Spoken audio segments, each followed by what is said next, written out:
Would you pick Murray and Jokic over any one of those duos? I wouldn't, and that's why I can't have faith, and that's why I'm concerned about the Nuggets. You sitting here and saying Nikola Jokic is having his numbers padded? Is that what you're saying? You heard what the hell I said. I said he had 8 games where he had single-digit shot attempts. When you become well-known in your field, people will notice you far more than those who are performing worse than you. The publicity itself will attract many admirers of you and your actions, as well as some detractors. Older men who have accomplished less in their careers than you have are more likely to criticize you than to commend you. That is the situation with Nikola and Kendrick Perkins' relationship. Nikola Jokic has reached a level of greatness that not many players have been able to. Matter of fact, a very little number of players have reached the status that Nikola has right now: a Finals MVP and an NBA champion, a 2-time regular season NBA MVP, as well as a 5-time All-NBA player, all of that by the age of 28. On the other hand, Perkins was a role player during his playing days. He had a decent career, playing 14 seasons in the NBA, having his glory days as a Boston Celtic where he was part of the 2008 championship squad. He was an above-average rim defender and a decent rebounder. However, his career averages of 5.4 points and 5.8 rebounds per game don't speak a whole lot. He was considered to be a great teammate, but that's about it. Not to relativize his success in the NBA, but nobody in their right mind would put Perkins and Nikola in the same category, not even a sentence probably. If it wasn't for Kendrick's hate comments about Nikola, we are going to go through his statements history about the Joker, starting with some of his older takes and covering it up with his most recent argument about how Nikola is not the top offensive player in today's NBA. In the 2002 NBA season, Nikola was part of the top 3 candidates for the NBA MVP award alongside the Process from Philadelphia and the Greek Freak. While the two of them had amazing seasons, many people believe that Nikola deserved to win the MVP award over them. In the end, the Process ended up winning it, and rightfully so, as he did have an amazing regular season. Some people may think that he deserved to win the MVP, others may think that the Joker should have won it, and that would probably be a discussion for a very long time, as both players have their fair share of both fans and haters who have strong opinions about them. But that's what makes following basketball interesting, as there will always be debates about who is greater than who. However, where things get out of hand is when the reason behind your opinion is backed up by some racist motives. That is what most people seem to think was the case when Perkins commented on why Nikola doesn't deserve to win the 2022 NBA MVP, and why he favored other players than him. Since the 199 NBA season, there have been 3 players that have won the NBA MVP without being top 10 in scoring: Dirk Nowitzki, both Nikola and Steve Nash. What are the similarities between these two men? I'll let it to marinate there. According to Perkins, when it comes to shifting the objective for specific people to win it again, is it Mike or Uchi Wally?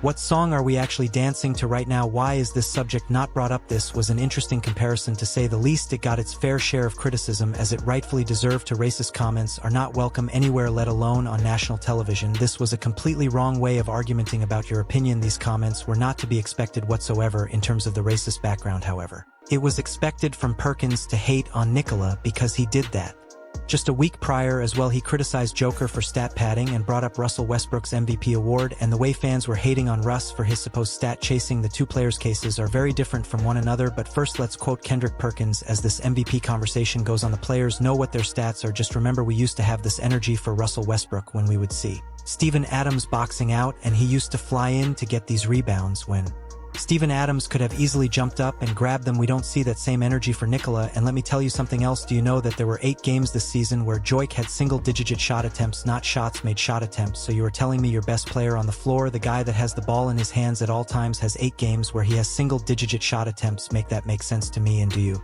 know why I say that? Because 2,530 games into the season, he was around 9.5, 9.8 per game, and then all of a sudden he started searching for them assists to get them above 10. So don't come at me and talk to me about no triple doubles. Once he got closer to those 10 assists per game, you saw how his shot attempts went down and how his points per game went down as well. This was somewhat to be expected. Nikola is playing nicely into the Nuggets offense and is a major factor in the team's success, despite the media accusing her of stat padding.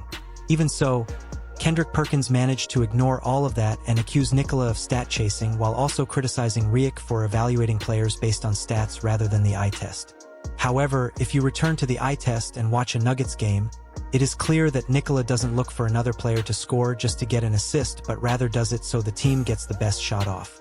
He is a 7-foot big man, so rebounds come more easily to him, so we'll leave them out for fairness' sake. Kendrick didn't mention them either, but if you watch a Nuggets game and look at how Nikola's playing offensively, you can quickly see what his priorities are. Getting the best shot for the most open player on the court. He frequently throws passes ahead of his teammates, creating a shot opportunity from seemingly nothing that isn't stat-chasing Perk, and both Stephen A. and Riek gave you a very good explanation of how Nikola's style of play helps the Nuggets win while having a top 5 offensive rating in the 2022 NBA season. He doesn't force passes or shots. Instead, he leads a very well-planned Nuggets offense, and he accomplishes that by providing high IQ basketball plays, which is very different from chasing stats. When Perkins talked about his top 5 offensive players in the NBA, he put Jason Tatum at number 5 and the process at number 4. That was fair enough, but what was shocking was what happened next. Nikola was ranked 3rd, behind Kevin Durant and Stephen Curry. Don't get it twisted, both KD and Steph are legendary at what they do, especially when they were in their prime. Kevin Durant is the youngest player and 4-time scoring champion. Steph, on the other hand, is without a doubt the best shooter of all time and the only unanimous regular season MVP in NBA history. Both players are excellent, if not great, but they are both 35 years old, and even though they are still making incredible baskets, it is disrespectful to rank them higher than Nikola. First of all, let's be clear that offense is more than simply scoring. Even in the Western Conference semifinals last year, when Nikola defeated Durant, KD had an outstanding series, averaging 29.5 points, 9.7 rebounds, and 5.7 assists. The Joker was playing like a crazy person too. He won the series with an incredible average of 34.5 points, 13.2 rebounds, and 10.2 assists per game. Kudos to KD for the fantastic series, but Nikola was better than him in every single category. While Steph did finish the playoffs with 0.5 more points per game than Nikola, he did much less in the way of rebounds and assists, and of course, the most crucial factor was that Nikola led his team to the championship this season. Both Kevin Durant and Steph Curry are ahead of Nikola on the list of top scorers, but neither of them is in the top 10 in terms of assists or rebounds like the Joker, which is evident from the eye test and not just statistics alone. While Kendrick Perkins likes to disparage Joker, Nikola seems to take even more pleasure when he proves him wrong shortly after Perkins' remarks regarding Nikola's quote-unquote stat padding. When asked about the feelings behind Nikola's 100th career triple-double, the Joker grinned and said, "It is much easier when you are stat padding. That's how great players should deal with criticism. Criticism is part of the media's job, but once you get into your feelings like Perkins did, it is hard to get back on the right track." No matter what Perkins says about Nikola in the future, no matter how positive it may be, he will always have the Nikola hater label on him. It's a shame to blind yourself with hatred instead of admiration when you have such great talent in front of you. Since Nikola is still only 28 years old and about to enter his prime as a player, let's enjoy watching him excel instead of criticizing him for the sake of criticizing him. This goes double for all other players out there. Put criticism aside for a moment and enjoy watching greatness. Nikola is an all-time great NBA player, and his legacy will only grow stronger with time.